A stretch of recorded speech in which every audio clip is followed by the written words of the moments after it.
Xin kính chào quý vị đang theo dõi bản tin nhận định thị trường thủy sản của Vietjet. Thưa quý vị, xuất khẩu thủy sản Việt Nam tháng 5 năm 2026 đạt hơn 1 tỷ đô la, tăng 2%. Lũy kế 5 tháng đầu năm, kim ngạch xuất khẩu đạt 4,67 tỷ đô la, tăng 11%. Động lực tăng trưởng chủ yếu đến từ Trung Quốc, ASEAN, CPTPP, trong khi Mỹ và EU vẫn là những khu vực còn nhiều thách thức đối với doanh nghiệp xuất khẩu thủy sản Việt Nam. 5 tháng đầu năm nay, xuất khẩu thủy sản của Việt Nam sang thị trường Trung Quốc đạt 1,17 tỷ đô la, tăng 42%. Nếu tính cả Hồng Kông thì kim ngạch xuất khẩu đạt 1,23 tỷ đô la, tăng 39% và chiếm hơn 26% tổng xuất khẩu thủy sản của Việt Nam. Trung Quốc không chỉ là thị trường nhập khẩu thủy sản lớn nhất của Việt Nam mà còn đang trở thành trung tâm tiêu thụ giáp xác cao cấp lớn nhất thế giới.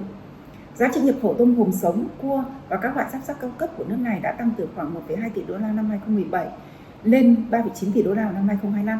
Sự bùng nổ này đến từ nhiều yếu tố. Một mặt, Nga đã chuyển hướng mạnh hoạt động xuất khẩu cua sang Trung Quốc sau các lệnh trừng phạt của phương Tây liên quan đến xung đột Ukraine. Giá trị xuất khẩu cua của Nga sang Trung Quốc tăng từ dưới 100 triệu đô la năm 2017 lên khoảng 1,45 tỷ đô la vào năm 2025. Mặt khác, Việt Nam cũng nổi lên như một nhà cung cấp quan trọng. Từ mức xuất khẩu gần như không đáng kể năm 2017 đến năm 2025, xuất khẩu giáp xác sống của Việt Nam, bao gồm tôm hùm, cua bùn sang Trung Quốc đã đạt gần 1 tỷ đô la, đưa Việt Nam trở thành nhà cung cấp lớn thứ hai về giá trị và đứng đầu về sản lượng với hơn 41.000 tấn, chủ yếu là tôm hùm xanh. Nhu cầu tiêu thụ thủy sản cao cấp tại Trung Quốc tiếp tục được thúc đẩy bởi sự gia tăng của tầng lớp trung lưu, sự phục hồi của ngành dịch vụ ăn uống và các yếu tố văn hóa, tiêu dùng. Tôm hùm và cua là những sản phẩm đặc biệt được ưa chuộng trong các dịp lễ Tết.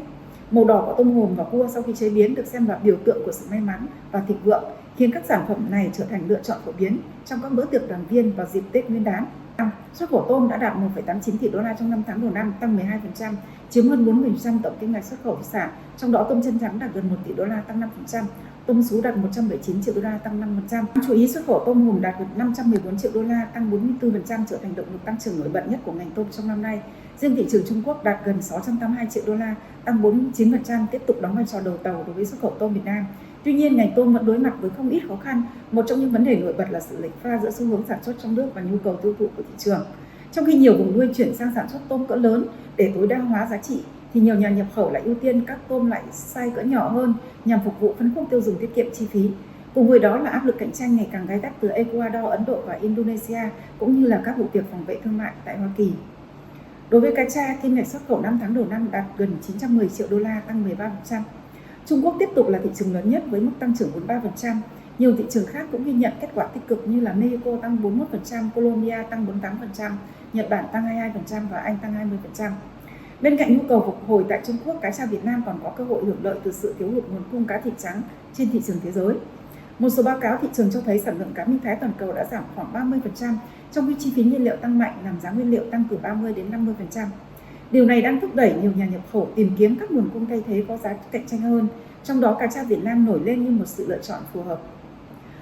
Xuất khẩu cá ngừ đạt 367 triệu đô la trong 5 tháng đầu năm, giảm 7%. Thị trường Mỹ vốn chiếm gần 40% tổng xuất khẩu cá ngừ Việt Nam tiếp tục suy giảm với mức 14%. Xuất khẩu sang EU cũng giảm 19%. Trong khi đó, xuất khẩu mực bạch tuộc đạt hơn 302 triệu đô la, tăng 17%, chủ yếu nhờ nhu cầu Hàn Quốc, Nhật Bản và Thái Lan tích cực.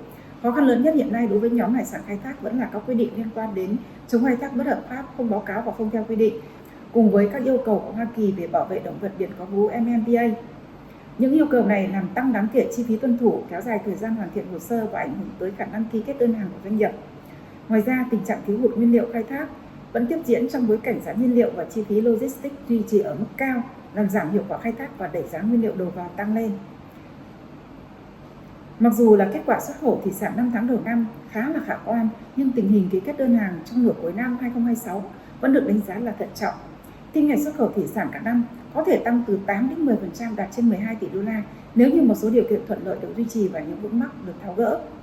Ngược lại, nếu các khó khăn về nguồn nguyên liệu, chi phí tuân thủ, phòng vệ thương mại, logistics và thủ tục chứng nhận tiếp tục kéo dài thì tăng trưởng xuất khẩu có thể chậm lại trong nửa cuối năm. Xin cảm ơn quý vị đã quan tâm theo dõi.